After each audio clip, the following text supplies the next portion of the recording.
여러분 안녕하십니까? 증시전략센터를 시작합니다. 시청자 여러분들은 어떤 전문가에게 투자의 팁을 얻어가고 계신지요? 1부와 2부 시간에 최고의 수익을 자랑하는 전문가의 배틀을 보실 수가 있는데요. 자신의 투자 성향에 맞는 전문가를 잘 한번 짚어보시기 바랍니다. 이번 3부 시간에는 아주 친절한 종목 상담 시간이 여러분들을 기다리고 있습니다. 013-3366-0110번으로 무료 문자 보내실 수 있는데요. 실시간 종목 상담 원하시는 분들은 지금 바로 문자 참여해 주시면 되겠습니다.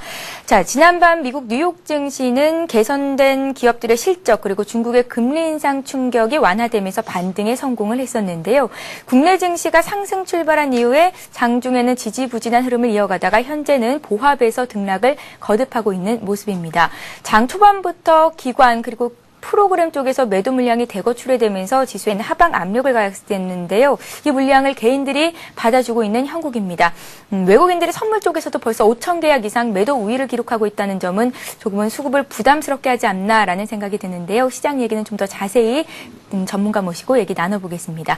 먼저 이 시각 시황 소식 듣고 가겠습니다. 시황센터 연결합니다. 네, 시황센터입니다. 개인의 매수가 확대되면서 코스피 지수가 다시 위쪽으로 전환을 시도하고 있습니다. 간밤 뉴욕 증시가 상승으로 마감하면서 오늘 양시장 모두 빨간불을 켜면서 상승 출발했는데요. 하지만 외국인의 선물 매도가 강해지면서 코스피 지수 장중 하락으로 흐름을 바꾸면서 1850포인트대까지 떨어지기도 했습니다. 다시 상승을 시도하고 있는 모습인데요. 이 시각 코스피 흐름부터 확인해 보겠습니다. 현재 코스피 지수 보합권에 움직이고 있습니다. 0.8포인트 하락하면서 1869포인트 기록하고 있습니다.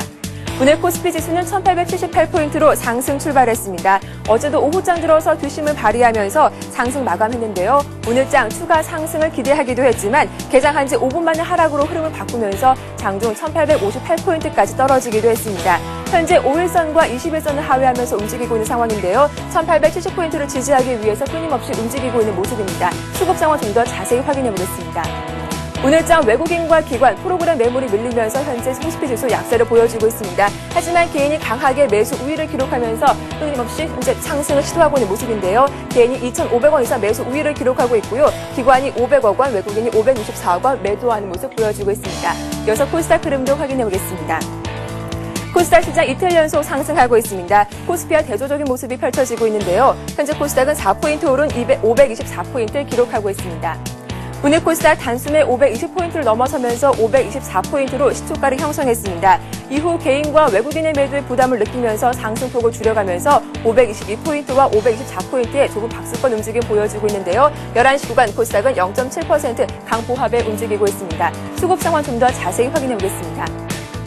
현재 코스닥 시장에서 기관이 매수 우위를 기록하면서 코스닥 상승을 이끌고 있습니다. 기관이 203억 원 매수 우위를 기록하고 있고요. 현재 개인은 160억 원 매도하는 모습 보여주고 있습니다. 반면 외국인은 상대적으로 관망하는 모습 취하고 있는데요. 현재는 1억 원 소폭 매수하고 있습니다. 이어서 외환 시장으로 가보겠습니다. 원달러 환율 상승과 하락을 반복하면서 1120원대 중반의 혼조세를 보여주고 있습니다. 현재 20전 하락한 1126원을 기록하고 있는데요. 오늘 환율은 미국 양적 완화 이슈가 재부각되면서 하락 출발했습니다. 1121원에 하락 출발한 이후에 장 초반 1126원까지 하락폭을 줄이기도 했는데요. 하지만 내일부터 펼쳐지는 G20 재무장관 중앙은행 총재회의에서 중국 위안화 절상 등의 환율 문제가 주요 이슈가 될 것으로 전망되면서 이 같은 환율 흐름 잘 체크해 보셔야겠습니다. 이어서 특징을 보인 업종과 테마주 흐름들 확인해 보겠습니다. 시장이 약세를 띠고 있는 가운데 은행주가 큰 폭으로 떨어지고 있습니다. 전업종 중 가운데 가장 큰 폭의 하락세를 보여주고 있습니다. 신한지주와 KB금융이 1% 나란히 떨어지고 있습니다. 하나금융주도 6% 급락하고 있고요. 우리금융과 기업은행 2% 이상 낙폭을 보여주고 있습니다. 반면 헬스케어 관련주 상승세는 멈출지 모르고 있습니다. 연일 급등하고 있는데요. 삼성전자 등의 대기업들의 기업 투자 기도가 기대감의 상승세를 이어가고 있습니다. 인피니트 헬스케어가 11% 두 자릿수 상승세 보여주면서 급등하고 있습니다. 녹십자 홀딩스 6% 강하게 오르고 있고요. 테라젠 이텍스, 뷰웍스가 4%, 5% 이상 오르고 있습니다. 국내 연구진이 개발한 배아 줄기세포 분화 방법이 세계 표준으로 채택되면서 줄기세포 관련주 역시 큰 폭으로 오르고 있습니다. 관련 종목들의 흐름 체크해보겠습니다. NK바이오가 14.6% 가격 제한폭 가까이 오르고 있습니다. 메디포스트가 5% 급등하고 있고요. 차바이오엔과 FCB12가 2% 나란히 오르고 있습니다. 방위산업 관련주 역시 이틀째 급등하고 있습니다. 정부가 추진하는 국방 선진화 전략 수혜 기대감의 상승세를 보여주고 있습니다. QED가 12% 급등하고 있고요. S&T 대우가 5% 큰 폭으로 오르고 있습니다. 스페코와 빅텍도 1%, 2% 이상 오르고 있습니다. 코스피 시장은 주춤한 반면 연일 이러한 약세장에도 불구하고 신고가를 기록한 종목들이 있습니다. 신고가 경신한 종목들 살펴보겠습니다. 넥센타이어가 5% 큰 폭으로 오르고 있습니다. SFA도 5% 이상 급등하고 있고요. GS 홈쇼핑이 오늘 GFC 홈쇼핑이 보유한 케이블 TV 지분을 전량 매각한다는 소식에 장중 신고가를 갈아치우면서 4% 큰 폭으로 오르고 있습니다. 한솔 LCD 역시 태양광 산업 본격화에 대한 기대감에 1% 이상 오르고 있습니다. 현재 11시간 코스피는 보합권에서 움직이고 있고요. 코스닥은 강보합에 움직이고 있습니다. 지금까지 시황센터에서 전해드렸습니다. 예, 중국 정부는 여러 가지 경제 지표가 적절치를 벗어날 것이다, 웃돌 것이다라는 판단을 내면서 기준금리를 미리 인상한 측면이 있습니다. 오늘 중국에서는 생산자 물가지수와 소비자 물가지수가 나왔는데요. 생산자 물가지수는 전년 대비해서 4.3% 상승했다. 그리고 소비자 물가지수는 3.6% 상승하면서 연중 최고치를 경신한 것으로 나타났습니다. 중국 증시는 보합에서 등락하고 있고요. 오늘 국내 증시 역시 어제 종가 기준에서 상승과 하락을 오가고 있는데요. 시장 상황 자세히 짚어보겠습니다. 오늘 증시전략센터를 열어주실 두 분의 전문가를 소개합니다. 싱크풀의 비숍님 나오셨고요. 이트레이드 증권의 정영훈 과장님 모셨습니다. 안녕하세요. 안녕하세요. 예. 자, 먼저 비숍님께 장 흐름을 좀 짚어보겠습니다. 코스피가 조금 꺾일 것이다, 흐름이 조금 안 좋은 쪽으로 갈 것이다라고 지난주에도 얘기를 해주셨었잖아요. 네. 수급 상황이 조금 부담스럽습니다. 어떻게 보세요? 네, 수급 상황은 지금 뭐 외국인 하나한테 의존을 하고 있기 때문에 외국인이 마음을 이렇게 바꾸면 이렇게 쏠리고요, 저렇게 바꾸면 저렇게 쏠리고 이런 식으로 계속되고 있습니다. 차트를 잠깐만 보시겠습니다. 현재 화면에 나오고 있는 게 종합지수 차트고요. 저 같은 경우에는 그 이전에 뭐 1600에서부터 1850까지 말씀을 드렸고요. 그 위쪽에서 1900은 제한이다라고 2주 전에 말씀을 드렸는데, 자, 지수는 빠져내리고 있는 걸 확인하실 수 있는데 이게 그냥 빠지는 게 아니고요. 유동성이 상당히 풍부함을 잊지 마셔야 됩니다. 유동성이 풍부하다는 것은 돈이 넘쳐가지고요. 지수가 흔들리면 그냥 두질 않고요. 빠져내리면 바로 밑을 받아오는 매수세가 들어올 수밖에 없고요. 그 들어오는 매수세는 두 가지로 나눌 수 있는데, 오르는 종목을 쫓는 매수가 있고요. 자기 나름대로 바닥을 찍는 녀석을 발굴하는 그런 매수세가 있습니다. 최근엔 이와 같이 바닥에서 올라오는 종목, 올라가던 게 마저 올라가는 거, 이렇게 나뉘면서 한마디로 말하면 우리 군대식으로 말하면 각계 전투식 개별 장세가 펼쳐지고 있는데, 전체적으로 보면 앞으로도 조정세는 좀 더 지속될 것으로 판단을 해봅니다만은 조정 중에서도 계속해서 개별 장세는 화려할 것이다, 이렇게 판단을 합니다. 이럴 때 잘 매매를 하려면요, 모두가 공감할 수 있는 어떤 이벤트를 등에 업으셔야 됩니다. 현재로서는 중국과 관련된 중국의 오중전의 이후의 흐름이라든가 또 여러 가지 이슈가 있겠죠. 이제 G20 정상회담이라든가 환율이라든가 이런 부분에 모두가 공감할 수 있는 이슈를 등에 업고 아주 짤막한 단기 매매를 하시든가, 아예 한 달 정도 여유를 두고 저점에 받아서 쭉 끌고 올라가는 매매를 하시든가, 이렇게 두 개를 하셔야지 평상시처럼 올라가던 뭐 대형주를 어떻게 잡거나 뭐해서 묻어두거나 이런 식으로 하면 크게 낭패를 보실 수도 있으니까 서서히 정리를 하시는데 유동성 때문에 체감할 수 있도록 크게 빠지진 않는다. 이걸 기억하시면서 좀 접근하시면 좋을 것 같습니다. 예, 코스피 시장 조정은 조금 더 지속될 수 있겠다, 개별 장세가 화려할 것이다라는 말씀이셨는데요. 오늘 비숍님께서 위클리와 또 원슬리 종목 배틀 시간에 어떤 종목을 채택하셨을지 잠시 뒤 확인을 해보겠습니다. 자, 이제 코스닥 시장으로 눈을 돌려서 잠깐 살펴보겠습니다. 코스피가 흔들리는 것과는 대조적으로 코스닥은 오늘도 상승 흐름을 이어가고 있습니다. 어제 5개월 만에 520선을 회복한 이후에 오늘은 3포인트 정도 또 반등을 하고 있는데요. 코스피 시장보다 코스닥 시장에 이제 개인들의 눈길이 쏠리면서 어떤 종목을 선택해야 수익을 낼 수 있을지 많은 분들이 고민하고 계실 겁니다. 오늘 그런 부분들에 대해서도 과장님께서 잘 풀어주신다고 하니까 여러분들 잘 한번 들어보시기 바랍니다. 정영훈 과장님, 어떻게 봐야 될까요, 코스닥 시장은? 예, 일단 차트를 보면서 말씀을 드리도록 하겠습니다. 그 수급 사항은 기관하고 외국인들이 거래소에서 그 주춤하고 있는 사이에 풍선 효과라고 할 수 있을 정도로다가 거래소에 있는 그런 유동성이 코스닥으로 흘러오고 있는 상황이기 때문에 지금 현재 코스닥 시장은 상당히 좋다라고 볼 수 있습니다. 차트를 보면서 말씀을 드리자면은 3주 전에 그 지수가 올라오긴 하지만은 거래 대금이 정체가 돼 있기 때문에 코스닥 시장이 상승으로다가 턴할지 모르겠다라고 하는 그런 그 시황관에서 지난주에 말씀드렸다시피 500선을 돌파를 하면서 거래대금이 같이 증가를 하면서 이제 코스닥 시장에 관심을 가지시고 코스닥 시장의 그 중소형주들이 수익률이 상당히 좋을 것이다라는 그런 전망을 해드렸었는데요. 그 이후로다가 500선에서 520선까지 그 줄기차게 상승을 해왔습니다. 그렇다라고 하게 되면은 이 코스닥 시장의 상승 목표치가 어느 정도까지냐라고 하는 것을 예상을 해봤을 때 이전에 있던 그 저항선들을 예상을 해본다라고 하게 되면 1차 목표치는 약 그 지수상으로 다 530포인트 정도 되고요. 2차 목표치는 한 550포인트 정도 됩니다. 그렇다라고 하게 되면은 코스닥 지수 전체적으로 다 한 2%에서 한 6% 정도의 그 지수 상승이 있는데 이 와중에서도 각 개별 종목별로다가 수익률이 천차만별, 아까 말씀하셨다시피 좀 각계전투식으로 나갈 가능성이 높아 보이는데요. 그렇게 된다라고 하게 되면은 이제 그 개인 투자가들이 어떻게 하면은 이런 그 종목들을 기관들이 매수를 할 수 있는 그런 종목들을 골라낼 수 있을까에 대한 고민들이 많으실 텐데요. 그거에 대한 이제 단초를 하나 제공을 해드리려고 제가 지금 소개를 해드리려고 하는 게 그 2010년도 그 한국거래소에서 주최를 하고 있는 엑스포에 관련된 내용을 가지고서 설명드리려고 합니다. 그림을 보면서 말씀을 드리자라고 하게 되면은 2010년도 KRX 엑스포는 오늘서부터 토요일까지 3일 동안 그 주최가 됐는데요. 내용은 이제 그 투자자 교육뿐만이 아니라 그 신재생 에너지라든지 아니면은 WPM 같은 그런 세미나를 포함을 하고 있고요. 그리고 국내 그리고 해외 근거지가 있는 167개 정도의 기업들이 나와가지고 기관 투자가들하고 1대1로다가 그 상담을 하게 됩니다. 그래서 그 IR 하는 것들을 한꺼번에 모아놓은 그런 엑스포다라고 생각을 하시면 될 것 같은데요. 그렇게 되면은 이 엑스포에 그 참여한 기업들 중에서 각 기관들이 어느 정도 관심이 있느냐를 보게 된다라고 하게 되면은 넥센타이어 같은 그런 그 종목들은 이제 요번에 IR을 참여를 하게 되는데요. 기관 투자가가 개별 1대1 상담을 한 70건 정도 했습니다. 그래서 오늘도 신고가를 갱신하는 그런 모습들을 보여줬는데요.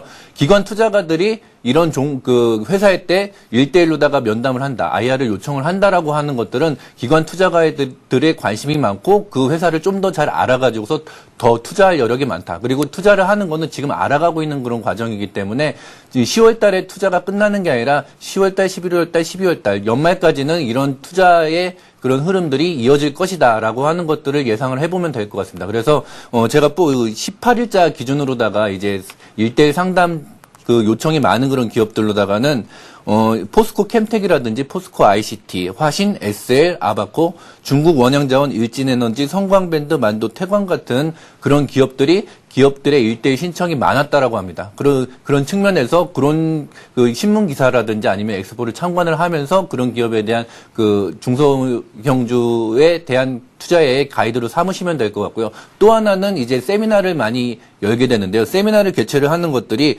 이제 녹색산업 포럼이라고 하는 그런 이제 신재생에너지, 2차 전지라든지 아니면 태양광, 풍력, LED에 관련된 세미나를 하고요. 또 하나는 WPM 소재 포럼이라고 하는 월드 프리미엄 머티리얼이라고 하는 직영부에서 주최를 하고 있는 그런 소재 육성 전략에 대한 세미나를 합니다. 그래서 그거에 관련된 이미 그 신문지상에 많이 나왔던 그런 종목들에 관심을 가지면 될 것 같고요. 또 하나 중요한 것들은 아까도 얘기했지만은 그 중국 회사지만은 국내에 상장된 그런 주식들이 그동안 상당히 좀 베일에 쌓여져 있었는데 요번 엑스포를 통해 가지고서 한 7개 회사들이 공동으로 다 합동으로 다 IR을 하게 됩니다. 그렇기 때문에 각 기관 투자가들이 지금 현재 나와 가지고서 그 중국 회사에 대한 좀 이해력이 높아지면서 투자의 가능성이 좀 높아지지 않을까라는 그런 생각들을 가지고 있기 때문에요. 이런 신문 기사들을 한번 봤을 때 각 테마별로 다 크게 4가지 그룹 중에서 이제 그 기관들이 살만한 그런 종목들을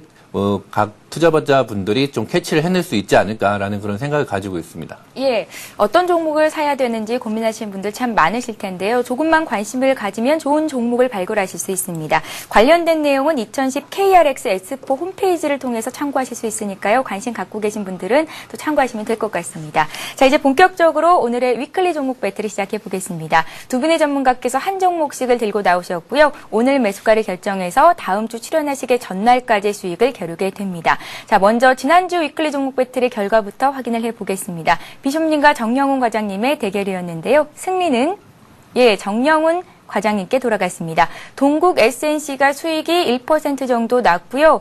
비쇼님의 남해화학 같은 경우에는 매수 시점이 조금 좀 불안했던 것 같습니다. 수익이 마이너스 6% 정도 났습니다. 잠깐 흐름을 좀 살펴보고 가겠습니다.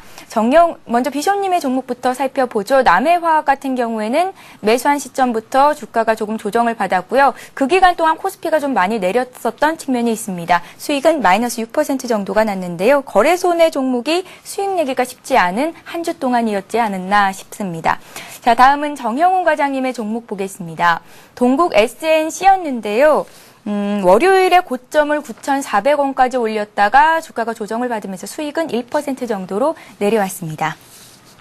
자, 먼저 비숍님의 남해화학부터 설명을 좀 듣고 가겠습니다. 손절가가 나오지는 않았지만 주가가 좀 흘러내렸거든요. 네. 예. 말씀을 드린 대로요. 저는 뭐 종목에 대한 것을 이제 이 배틀이 끝나고도 계속 올라가는 그런 패턴으로 드립니다. 시장 자체가 흔들리고 그러면 아무래도 주식이라는 건 N자형으로 올라갔다 내려갔다 하면서 올라가게 되기 때문에 잠깐 차트를 보시면 이전에 건드렸던 우리 에이블 CNC도 지금 계속 상승 흐름을 타고 있고요. 우리가 배틀을 한 부분이 여기입니다. 그래서 이날 뭐 이기긴 했습니다만 약간 빠진 상태로 끝났습니다만은 또 그전 종목인 KCC도 현재 그 이후로 계속 상승세를 타고 있는 걸 보실 수 있거든요. 이런 패턴은 왜 차이가 나게 되냐면 종목이란 부분을 위로 쫓고 하는 것보다는 바닥 쪽에 있는 종목을 잡아서요. 여러분들이 실제로 따라오시거나 저도 역시 마찬가지입니다. 이 종목 같은 경우에는 뭐 한 달을 밀고 가더라도 계속 수익이 나는 그런 적정 매수 포인트를 잡고 있습니다. 남해화학 얘기로 돌아가면 동사도 마찬가지가 되겠습니다. 우리가 매수를 하고요. 그 부분에서 살짝 내려왔습니다. 그러나 지지를 이미 득했고요. 오늘 돌아서고 있기 때문에 동사의 패턴은 마찬가지로 또 위로 상승하는 패턴으로 이어질 거로 보이기 때문에 실질적으로 매매를 따라 하신 분들에게 있어서는 전혀 손해라든가 이런 것보다는 계속 누적으로 수익이 나는 그런 패턴이 될 건데 조금 전에 말씀드린 대로 한 달 정도를 보고 꾸준히 끌고 흘러가는 그런 흐름을 하는 것이 더 좋겠다라고 판단해서 아주 좋은 회사의 안정된 마디를 잡아드리고 있습니다. 그러니까 편안하게 가시면 좋을 것 같습니다. 예, 정영훈 과장님의 동국 SNC도 짧게 진단 다시 받아보겠습니다. 목표가가 10,000원이었는데요. 좀 더 들고 가도 괜찮을까요? 예, 그 10,000원으로 제시했던 거는 주간 배틀이었기 때문에 예. 일주일 목표가로다가 10,000원을 제시를 해드렸는데요.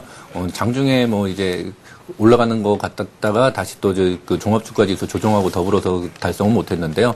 지금 그때 설명을 했을 때 말씀드렸던 것처럼 신재생에너지라든지 풍력이라고 하는 부분들은 그 국가의 투자들이 그 단기간에 끝나는 게 아니라 지속적으로다가 이루어질 가능성이 많기 때문에 지금 현재 동국 SNC에 대해서도 기관들의 매수세가 꾸준하게 이루어지고 있는 그런 상황들입니다. 그리고 차트를 보면서 잠깐 말씀을 드리면은 그때 하락 추세를 벗어난 다음에 8,500원, 600원 정도의 강력한 지지를 보이면서 위에서 지금 횡보를 하고 있는 그런 모습들인데요. 이런 모습으로 봤을 때는 동국 SNC가 한 단계 좀 레벨업이 돼서 지금 그 에너지를 축적하고 있다라고 이렇게 보시면 될 것 같습니다. 그래서 올라오는 22선하고 만나는 그런 지점에서 약 한 일주 정도 더 걸릴 수는 있는데요. 시간이 좀 더 지나면서 어느 정도 매물이 소화가 된다라고 하게 되면은 다시 한번 또 한 단계 레벨업 되는 그런 과정들이 있을 수 있기 때문에 뭐 지금 보유를 하고 계신 분들은 꾸준한 보유를 가지고 꾸준히 보유를 하셔도 될 것 같고요. 신규로 다 매수를 하신다라고 생각을 하시는 분들은 아까 말씀드렸던 이제 8,500-600원 선에 저점에서 분할 매수 하셔가지고서 가져가시는 것도 괜찮으시리라고 생각이 됩니다. 예, 자 이제 본격적으로 오늘 위클리 종목 배틀을 시작해 보겠습니다. 어떤 종목을 채택하셨을지 화면 통해서 확인을 해 보겠습니다.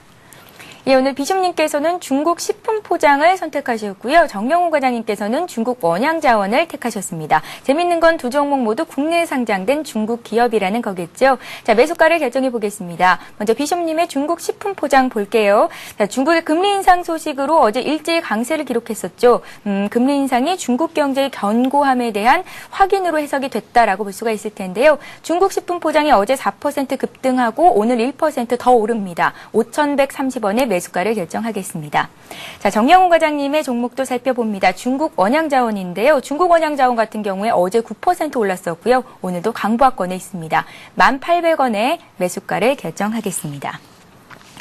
자, 다른 전문가들은 이 두 종목, 어떤 종목의 한 주간 수익이 더 좋다고 보고 있을까요? 그 평가표를 확인해 보겠습니다. 예, 두 종목 모두 국내 상장된 중국 기업인데 중국 원양자원이 시가총액이 더 큽니다. 일단은 중국 원양자원에 7표를 주셨고요. 중국 식품포장에는 배 박사님께서 1표를 던지셨습니다. 자, 먼저 비숍님께서 많은 국내 상장 중국 기업 중에서 왜 중국 식품포장을 선택하셨는지 그 이유를 들어보죠. 네, 저는 뭐 아무래도 우리 개인 성향인데요. 차이나 그레이트하고 중국 식품 포장을 보고 있습니다. 이유는 다른 건 없고요. 지금 앞서서 중국 원양자원이라든가 차이나 킹이라든가 중국 원양자원은 배당 성향도 있고 그러니까요. 많이 달리고 있는데 비교적 상대적으로 좀 높은 가격을 달리고 있습니다. 그래서 저는 개인적으로는 위로 추격을 한다거나 높은 가격을 싫어합니다. 그래서 좀 낮다는 이유로 어떤 테마 자체는 아까 설명드린 대로 중국이라는 부분이 뒷백을 차지하고 있다라고 보는데 현재 가격이 5,090원 정도 됩니다. 차트를 보시면 5,130원이라 하셨는데 5,090원 정도 되고요. 오늘은 어제 양봉에 따른 흐름상 조정이 나오는 날입니다. 그래서 여러분들은 4,000원, 5,000원이 살짝 깨질 겁니다. 장중에. 그래서 5,000원 살짝 아래쪽에서 4,900원대에서 매수를 하시면 좋겠고요. 차트 패턴은 아래 하단 부분에 박스권을 돌파를 해가지고 오늘 안착 시도가 나오는 그런 날이라고 볼 수가 있겠습니다. 그 안착 시도라는 부분은 4,600원 정도를 말하는 건데요. 매수는 4,900원 정도 하시고 로스컷 기준 같은 경우는 좀 넓게 잡아서 이제 4,500원 정도 잡으시면 좋을 것 같고요. 위로 올라가는 패턴 자체는 6,500원에서 7,000원까지 목표가를 설정하고 가시면 좋을 것 같습니다. 이 박스권을 돌파한 흐름이기 때문에 아무래도 위로 좀 올라갔다가 다음 주 목요일 정도는 좀 내려오는 흐름을 좀 보일 것으로 판단을 해봅니다. 그 이후에 또 다시 올라가는 이런 양상을 전개할 것으로 예상을 해봅니다. 예, 비숍님께서 매수한 가격이 5,130원이었는데요. 함께 따라하시고자 하시는 분들은 4,900원 선에서 매수하는 게 적당하겠다라는 말씀이셨습니다. 자, 이제 정영훈 과장님께서 중국 원양자원을 채택하신 이유를 들어볼 차례인데요. 전문가들이 국내 상장 중국 기업에 관심을 갖고 있다는 것은 일단 동일하잖아요. 예. 왜 그런 결과가 나왔을까요? 예, 일단 중국 상장된 그 국내 기업 같은 경우에는 작년에 좀 일들이 많았었는데요. 예. 연합과기 같은 그런 종목들이 좀 이제 퇴출 위기까지 가고, 그다음에 중국 원양자원도 한 몫을 했는데요. 이전에 그 여름쯤 한 7월 정도에 이제 설비 투자를 하기 위해서 한 350억 정도의 그 자금이 필요를 해가지고서 그 자금을 대주주 지분을 팔아가지고서 조달을 하겠다라는 그런 얘기가 있었습니다. 하지만은 그 7월 달에 그 매도를 하겠다라고 하는 거는 대주주 보호 예수 기간이 끝난 다음에도 보유를 하고 있다는 그 투자자들의 약속을 저버렸기 때문에 국내 투자자들한테 좀 외면을 받았던 그런 상황이 있었는데요. 그 이후에 중국 원양자원은 국내 기관 투자자들에게 이제 사모펀드의 그런 형태로다가 신주 인수권부 사채를 발행을 함으로써 500억을 조달을 해서 설비 투자를 완성을 하게 됩니다. 그렇기 때문에 그 상장된 이후에 한 1년 정도는 상당히 그 투자자들의 신뢰성 문제가 가장 크게 대두가 됐었는데, 시간이 지나면서 올해 하반기 들어가지고서 이제 국내 기관 투자자들이라든지 아니면 이제 일반 투자자들한테 신뢰성을 회복을 하고 있다. 그런 과정에 있다라고 하는 것들이 중국 회사지만 국내 상장된 기업들의 호감을 보이는 그런 가장 첫 번째 이유가 될 수 있고요. 그 다음에 실제로다가 그 국내 상장된 중국 기업들 같은 경우에는 국내 내수 소비에 연관이 된 그런 종목들이 많습니다. 그렇기 때문에 오중전해를 그 기점으로 해가지고서 중국 시장 내 소비에 관련된 그런 종목들이 관심을 갖고, 그다음에 그런 종목들이 실적이 좋아질 것이다라는 그런 기대감들이 이런 중국 관련 주식들에 좀 관심을 갖게 되는 그런 동인이 됐는데요. 그중에서 이제 중국 원양자원을 본다라고 하게 되면 어제 좀 재밌는 기사가 있었는데, 우럭발이라고 지금 아실지 모르겠지만 어제 그 실시간 검색어 1위를 차지했던 그런 그 사진이 있는데요. 예. 그 고기가 상당히 큽니다. 히메 어종인데요. 이만해가지고서 한 네. 마리에 한 1,000만 원 이상씩 호가를 한다라고 합니다. 그 우럭발이를 잡는 회사가 이 중국 원양자원인데요. 판매 단가도 한 12% 정도 오르고, 그 다음에 판매 어획량도 한 50% 정도 증가를 하는 그런 모습을 보였습니다. 그래서 잘 잡히고 또 비싸게 팔기 때문에 원양자원에 대한 그런 실적 기대감들이 상당히 높습니다. 그리고 설비 투자를 했던 것들이 이제 선박을 사게 됐는데요. 그 선박을 산 것들이 10월달하고 12월달에 이제 15척가량을 이제 그 추가적으로다가 확보를 하게 돼가지고서 중국 내에서도 어느 정도 이제 입지를 굳혀가고 있는 그런 상황이기 때문에 아마도 여러 전문가들이 이제 원형 자원을 선택을 했던 것들은 일단 선박을 샀다라고 하는 것들은 공장으로 제조업으로 따진다라고 하게 되면 공장 설비 투자를 늘렸다라는 그런 내용들하고 똑같기 때문에 2011년도에 상당한 실적 기대가 된다라고 이렇게 생각을 하고 있는 상황입니다. 그래서 차트를 보면서 잠깐 설명을 드린다라고 하게 되면은 10월 달에 기관들의 매수세가 있었긴 하지만은 상당한 박스권을 지지를 하고 있었습니다. 그래서 어제 이제 상승을 하면서 9% 상승을 하면서 이 박스권을 돌파를 하는 그런 모습들을 보여줬는데요. 매도 손절가로다가는 21선이 올라오고 있는 만원 선을 기준으로 하신다라고 하게 되면은 일단 고가를 돌파를 했기 때문에 1,500원에서 11,000원 사이에 매수를 하시고서 지켜보신다라고 하게 되면은 괜찮은 수익이 있지 않을까 생각을 합니다. 예, 자 이렇게 해서 두 분의 전문가께서 내주신 종목의 흐름을 살펴봤습니다. 오늘 중국이 3분기 GDP를 발표를 했는데요. 전년 동기 대비해서 9.6% 증가했다는 결과를 내놨습니다. 중국 증시는 현재 하락세로 반전이 된 상태고요. 장중에 혼조세를 보이고 있습니다. 자, 비숍님께서는 위클리 종목 배틀 시간에 중국 식품 포장을 말씀하셨고 정영훈 과장님께서는 중국 원양 자원을 말씀하셨는데요. 한 주간 흐름이 어떨지 여러분들도 관심 갖고 잘 한번 지켜보시면 되겠습니다. 자, 잠시 뒤 2부에서는 전문가들이 한 달 동안의 수익을 겨루는 먼슬리 종목 배틀 시간이 이어지고요. 여러분들의 종목을 상담해 드리는 시간이 있습니다. 013-3366-0110번으로 지금 바로 문자 참여하실 수 있습니다. 저희는 잠시 뒤 2부에서 뵙겠습니다.